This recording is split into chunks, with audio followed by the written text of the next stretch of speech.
All right. Welcome back, everybody. Welcome to another episode of Fintech Fridays. I'm super pumped to have Kristin Messerli join. So, Kristin, it seems like you and I kind of do this every 6 months or so. We'll jump on either my podcast or your podcast or somebody else's podcast, and we're just kind of having a conversation about the state of the state, right? The state of the market. And we ran into each other at a handful of the last over the last month or so at a couple conferences. I don't remember the last one. Maybe it was MBA Tech.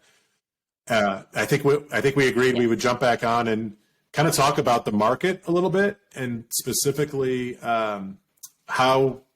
what you're seeing from originators in terms of the pivot, and probably equally important, kind of what you're seeing and hearing from consumers. But before we do that, how you doing? Doing good. I'm at another conference right now. So I'm in Austin at the TMBA, and just been kind of back to back as you have been as well.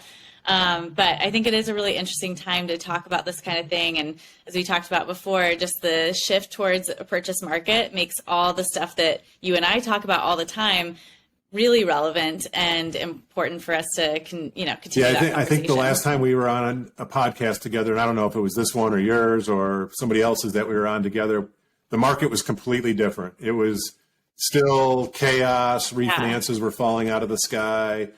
From my seat, as a tech provider, some of the feedback and or objections I was getting then were, well, we're too busy. We have enough business, blah, blah, blah, blah, blah. And so here we are, end of April 2022. Par rates are north of 5%. There's not too many refinances happening. Margin compression, layoffs are the headlines. What are you hearing when you're talking to originators, and how are they dealing with this rapid, massive shift? How are they, or are they leveraging technology to help them? And then kind of pivoting off of that, you spent a lot of time studying and interviewing consumers, and I'm curious if consumer sentiment is kind of shifting as the market shifts.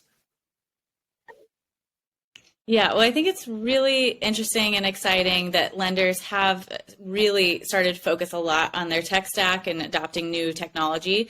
So I think now our challenge is just helping lenders identify which ones to prioritize and how and when to implement those things. But I think previously we were doing a lot of education on why this type of technology or whatever should be important to them. And now it's more like they want it all. And I think that's a really great place to be in. And also for a lot of lenders, they saw this coming, that refis were going to end. And so they started putting some of these things in place. So I think that while we're hearing I've been hearing a lot of some fear and, just anxiety around the market shifting, especially after having a huge refi boom and now needing to totally shift their focus. A lot of them are doing a good job with that, and knowing, okay, this is where we're going to double down on some of our referral partner programs, or some of the purchase market, innovating on some of the loan products they're offering. And so I think that's great on the lender side. On the consumer side, it's what you would expect. Definitely people are expressing a lot of anxiety about the market, and rightfully so. I bought a home in LA a year ago, so it was in a good time for interest rates, but I have a lot of friends who have waited and are really uncertain over whether or not this is a good time to buy. And I hear mixed things in the market as well from loan officers and real estate professionals. And so I think, I have some thoughts on what the market is saying, like what borrowers are talking about in terms of what they need and expect from lenders. But I think overall, we really just need to lean into that personalized advice for us to connect those dots for borrowers. Yeah, that's a great point, because I think for a lot of originators out there, especially some that are new to the industry, this is like a total shell shock, right? And so, and frankly, for a lot of prospective home buyers that are new to this process, they're used to seeing rates with 3s, maybe even 2s, not high 4s and 5s. What are, when you're talking to top top performers, top originators, and I know you spend a lot of time in that space. What are some of the top originators saying, how they're handling kind of that advice that they're giving to these consumers?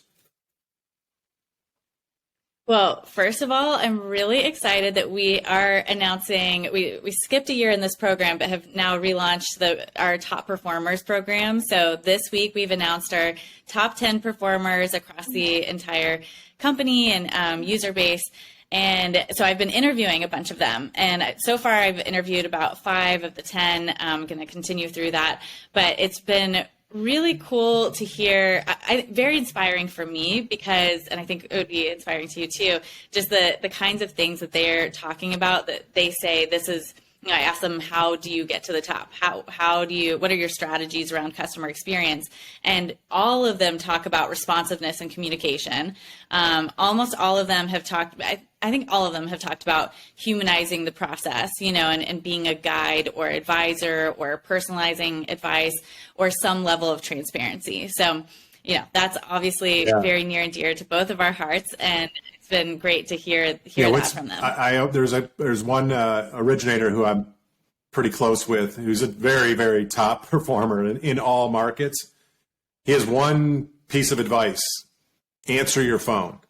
And when you hear that, you're like, really? That's your advice? But then when you think about it as a consumer, whether it's mortgage or other, products that you're seeking, that's a little thing that not everybody does. And, I think it's refreshing. Yeah. What I always find when I'm talking to the true best of the best, the top performers, a lot of times they're not doing anything that would just blow your mind in terms of what they're doing. It's the fact that they're doing something and they do it consistently, and they've done it regardless of what number was on a rate sheet. And, it could be a 2, could be a 5. They're doing the same things that produce consistent results. And I'm assuming that's a lot of the kind of the feedback you're getting as you're going through this process. These are top performers that are going to be top performers regardless of what the market does. Yeah, I think it was cool for me to hear this from them because I don't know what I expected, but I guess I expected some kind of big thing that they do, we send out this, plant at every closing, and I don't know, something, and it really isn't rocket science. It truly is answer your phone. They are responsive. They are transparent about the process. And I think that everyone expressed a true passion for their borrowers. And I think that passion really bleeds through into their ratings and why customers come back to them. Well, go ahead. Sorry. So I was just going to ask you, I know you talk to a lot of top performers and lenders. Is there anything that I haven't said that you hear? That's what's refreshing is this is not like some crazy, secret algorithm that only a handful of people have. It's, using a sports analogy, it's some basic blocking and tackling, but it's consistent. It's consistent and reliable, whatever that thing is you're doing. And answering the phone is one of those. It's being responsive and via email or text, however they're communicating with you. But it's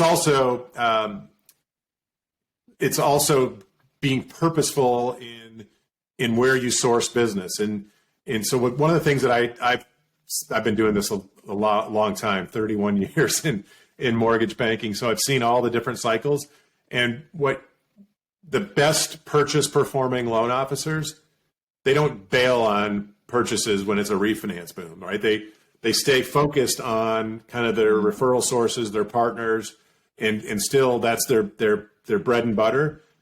Where they flex is their ability to handle another 25 or 30% of volume that comes their way via refinances, but they never let that dictate or take away from their kind of core business. And so when the market shifts as rapidly as it just did, those are the winners. Those people are going to win because now the rest of the originators are scrambling to go chase business that these top performers have just been truly focused on. And that's nothing changes, 30 years later. That was the case, 30 years ago when there was a refinance boom. Yeah, and I think that there's a lot of technology that can improve a lot of these processes, and we can talk about some of that. But I also think that the most important thing is actually just communicating this kind of customer centric experience to your teams, and that lenders who, like you said, are really good at this, they have a culture that's centered around that customer. So you guys, experience. with speaking of customer experience, with experience.com, you guys see all of this feedback, good, bad, ugly, indifferent, right? And so I do want to get it. If it's okay, maybe it's not, but I would love to be able to share today on the podcast who some of your award winners are, if you're prepared to do that. We'll get there in a minute. Not yet. Absolutely. Would love. Okay. I guess first I'd like to maybe just get your feedback on what you see in the data as it relates to the feedback that you guys are all compiling and aggregating on behalf of your clients and these originators. Are there some common themes that kind of come out of the feedback and out of the ratings? Well, I'm really excited about over the next year, we're going to be aggregating a lot more of that data to be able to provide insights to our customers and to the industry. So we're going to get really drilled in on a lot of that. But from what we see in our top performer lenders and loan officers, it really is all around the consistency factor.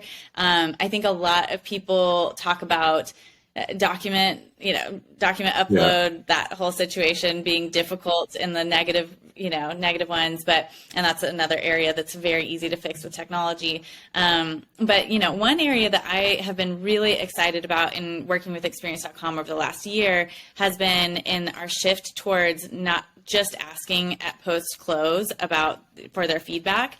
And I think this goes to the whole shift around being a customer-centric experience, that we are asking for feedback for a lot of our lenders. We ask that after application, so mid-process, and we check in and say, hey, have you had any questions? Or, hey, how are you feeling about the process so far? And that way you can catch the customer before they attrit or before, while they're having a difficult time, escalate those things in the moment. And that's where technology can really help automate some of these things, and engage with the customer, but then you bring in the human element when they respond and they address those issues. So I feel like this is a good example, whether, this is a use case within experience.com, but whatever technology is being used, it should automate and speed up or create efficiencies around engaging or providing a good experience with the customer, but all leading to a human interaction, So I think you're familiar with what Stratmore does with their customer sat, and there's the other big monolith, the massive customer satisfaction scores that are out there. In my prior life at Flagstar, we worked with Stratmore, and what was fascinating was asking a simple question early in the process, and the way the question was asked and then answered, setting proper expectations, almost always correlated to a higher customer satisfaction score. And so I think what you just described, which is what you guys are doing now as part of the process, and asking for feedback and asking how it's going much earlier than waiting to the end, it gives you a chance to create a raving fan out of what otherwise may have been a sideways deal. And I'm guessing you see that all the time. Totally. Even when I was buying a home a year ago, I was referred to a loan officer from my realtor, and she took the app over the phone. I just didn't feel great about my interaction with her. And I think a lot about that in that case, if someone had followed up with a survey, one, maybe they could have saved the deal, but two, they would have collected really helpful feedback, and I think if we're not listening to our customers, if we're not giving them a voice and aggregating that information to inform the customer experience and business decisions, I think we're really missing the mark. And we're going to get to the winners here in a minute. But this is a fun topic. So often, though, people get stuck on just wanting the good reviews and the 5 stars and all that. I always find the gold is in the narrative. The gold is in some of the less than 5-star reviews with very pointed comments that you can then take an action on.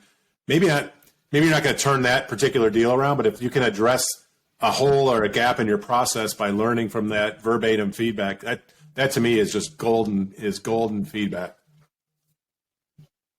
Yeah, absolutely. And I think, like you had said before, just giving the customer a voice in and of itself is creating a positive experience. And so, yeah, I think the negative experiences are helpful to listen to that and be able to inform your next steps in terms of what technology is prioritized, or, listening to your customers is going to help you in that regard, but also listening to your customers gives them a good experience. Well, are you ready to make the announcement here? I mean, this is like breaking news. I need to have like some kind of drum roll or, confetti or something, but an exciting moment for my little podcast. Yes. Okay. Well, we have, I'm going to announce our company winners, and then I think it might be, we'll release the individual winners. So, we don't have to talk through all the winners. But this was really, really fun. Our small division winner in the top mortgage company category was Zenith Home Loans. And I will say our number one loan officer in the rankings was Giuseppe Battaglioli from Zenith Home Loans. So they really killed it. Yeah. And then we had our medium division winner in the top mortgage company was Summit Mortgage. They had over 3,600 reviews and 4.9 rating, 4.94. And our large company winner was Envoy with nearly 9,000 reviews, 4.93 rating. And then our jumbo winner was nice. Finance of America. So yes. And they had over 9,500 total reviews, 4.92.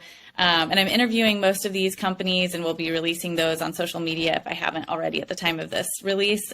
So I love hearing from them and from our top performer LOs as well, because I think that really, it's been very interesting to me. So maybe this is stating the obvious, but for a company to have over 9,500 reviews and a north of a 4.94, I think is what I heard. To me, I hear one thing, and that's culture. They've embedded the customer as part of their culture, and that experience is part of the culture. Is that consistent with these 4 winners? Oh my gosh. Yeah. So Mike Farr, I interviewed recently. He's the president of retail at Finance of America, and he was so inspiring to me. I literally had chills through the interview because he just talks about it is absolutely embedded in their culture, and he was like, this is not high enough. We're not at 5 stars, but just for him to say that means that this is so central to everything that they live and breathe at the organization. To me, it's one thing to say, I got a 4.94 star rating. And then it's like your Uber driver. Then you find out they've been driving for 10 days. they've got 3 ratings, and they probably drove their mom twice out of the 3 times. But you get to the, closing in on 10,000 plus reviews. That's real. That's scale. That just tells me that that's a company that gets it. The flip side of that, and I don't know what the answer is going to be here, but I'm guessing you see individual loan officers who maybe aren't at the best culture, but they still are able to have kind of their own personal culture and how they deal with customer, and that comes out in their score. Do you see that a lot too, where you have these massive disparities? I haven't, seen the massive disparities. That would be interesting to look at. But you see all, on social media and things where loan officers just stand out, and they've clearly built their own culture and their own brand and everything, and so I think there's always the opportunity to build your own culture built around customer experience, but you often see that coming from the top down as well. So in an ideal world, you've got both of those, but no matter what, you have full responsibility and the opportunity to build that customer experience for yourself. So Kristin, this is like super cool. Like I said, it's a first for my little podcast, getting to break some news, industry news, and announce your 4 company award winners. Is there anybody else you want to recognize while we're on? We had a couple of top performers coming from New American Funding, and we have one from Priority, Embrace, Homeowners Financial. It's really across the board. So I think I just want to say how grateful we are for everyone to participate, and it's been really exciting to be able to promote that culture of customer experience. So I would also love to hear your stories. So for those watching, if you have stories about your culture built around customer experience or examples of this, I would love to hear those and promote those as well. Kristin, this has been a blast. I'm glad we had our semi-annual podcast together. Let's not wait 6 months for the next one. Yeah, good talking with you. Thanks for coming on and sharing this great update. And we'll see everybody next week on FinTech Friday. Thank you. Good. Bye.